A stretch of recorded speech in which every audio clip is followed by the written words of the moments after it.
Welcome back. Today we're diving into the Infiniti FX35, later called the QX70, a bold, sporty luxury crossover with serious style and V6 power. If you're eyeing a used FX35 or QX70, you're probably drawn to its aggressive looks, sharp handling, and premium interior.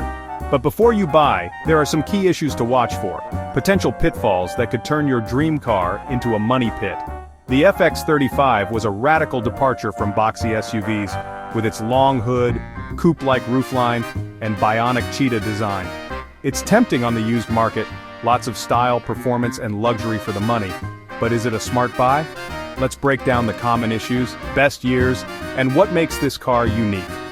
If you would like to see a particular vehicle model review, you can leave your request as a comment below this video. Let's get started and see if this bionic cheetah is a smart catch, or a costly mistake. First up, the first-gen FX35, 2003-2008. These are affordable, but watch for sticky, cracked dashboards, especially on 2003-2007 models. Replacing them isn't cheap. The CD changer often fails, and the front wheel bearings in 2003 to 2008 models often wear out early, around 94,000 miles, causing grinding or humming noises during turns. Test for noises and check service records for replacements. The likelihood of these issues are from 15 to 20%. Repair cost, $500 up $1,200. Another reported possible issue for 2003 to 2010 models is a defective fuel filler hose, which can crack, causing fuel leaks during refueling, posing a safety risk. Inspect the hose for cracks or brittleness. The likelihood is between 10 to 15%. Repair cost, $200 to $500. Also, worn timing chain guide rails or tensioners in 2003 to 2008 models can cause rattling during cold starts, especially at 132,000 miles. If ignored, fragments can damage the engine. Check for noises and verify repairs.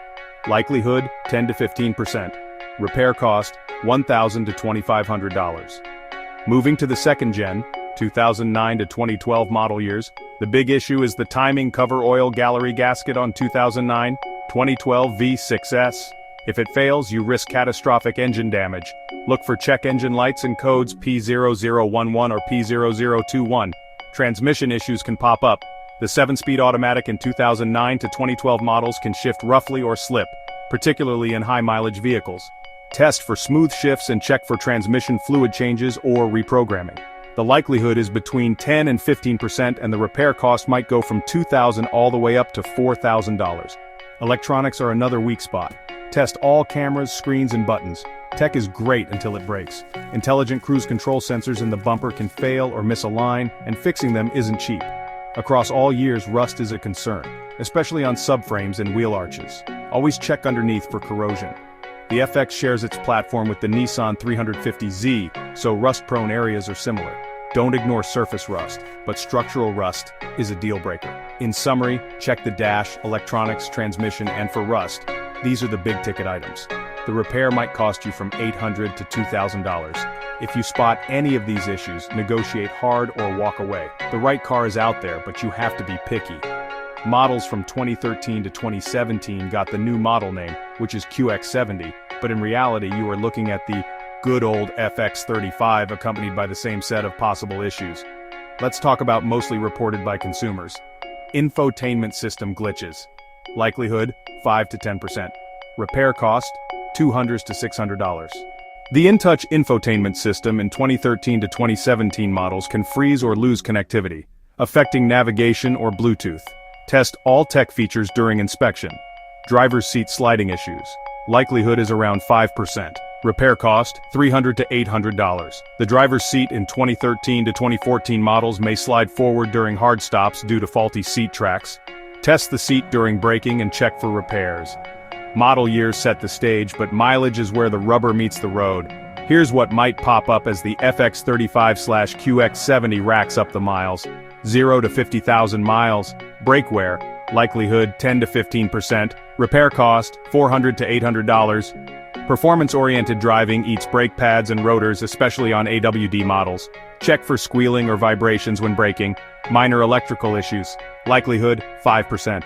Repair cost $100 to $300. Sensors or infotainment glitches can trigger warnings, particularly in second-gen models. Test all systems during inspection. Next, 50,000 to 100,000 miles. Suspension wear. With a likelihood around 10%, the repair might cost you from $600 to $1,200. Worn struts or control arms can cause clunks or loose handling, especially with spirited driving. Drive over bumps to check for noises. Steering rack leaks. Likelihood, 5 to 10%. Repair cost, $800 to $1,500. Leaking steering racks in 2003 to 2012 models can cause fluid loss and steering difficulty. Check for fluid puddles and test steering response.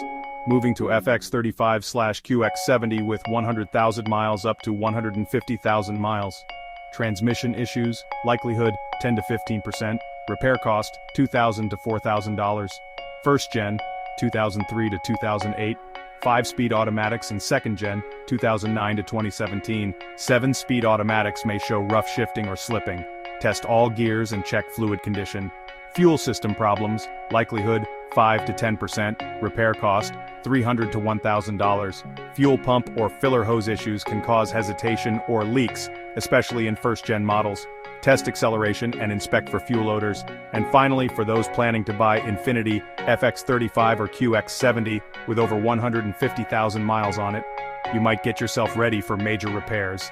The likelihood is pretty low though, at about 10 to 15%, but if you are unlucky, the repair might cost you from $2,000 up to $5,000 plus. High-mileage FX35/QX70s may need transmission rebuilds, engine repairs, or timing chain replacements, especially if maintenance was neglected.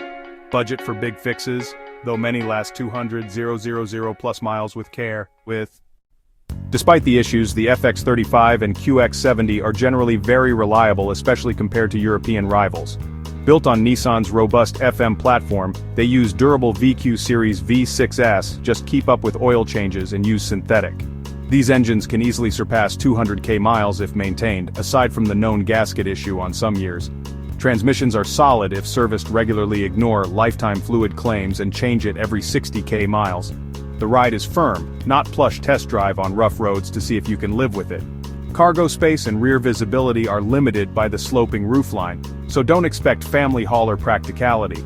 The around view monitor is a must-have for parking.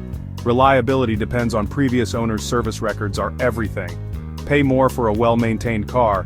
Cheap, neglected examples are money pits. Now, which years and models should you actually buy?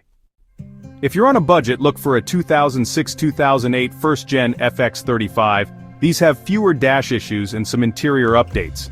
Rear-wheel drive is simpler and lighter unless you need AWD for snow. Always prioritize the cleanest, best documented car you can find. For more refinement, target a 2013 or newer QX70. The updated engine gaskets make these much safer long-term bets. The 2014-2017 QX70 with the 3.7L V6 is the sweet spot. Mature platform, more power, and modern features.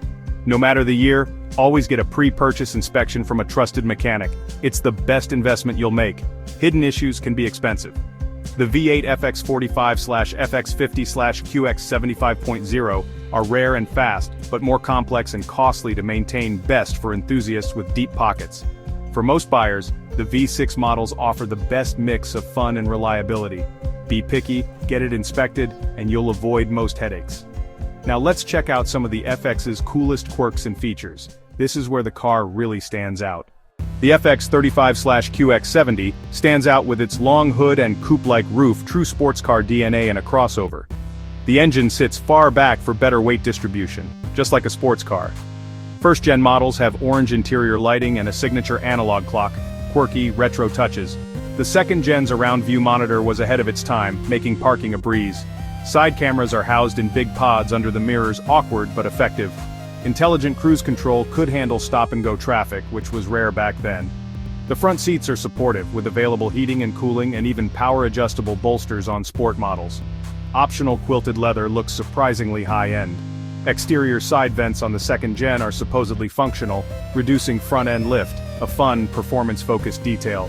These quirks make the FX more than just another crossover. It's a true enthusiast choice. It's a car with personality, not just another appliance. So, what's the final verdict? The Infiniti FX35/QX70 is a bold, fun-to-drive crossover with real sports car spirit. It's not the most practical, but it's unique, stylish, and surprisingly reliable if you buy smart. Prioritize maintenance history, get a pre-purchase inspection, and aim for a 2013 plus model for peace of mind. For the right buyer, it's a modern classic that stands out from the crowd. If you want a family car that's anything but boring, this is it. Thanks for watching. Like, subscribe, and share your FX/QX70 stories below. See you next time.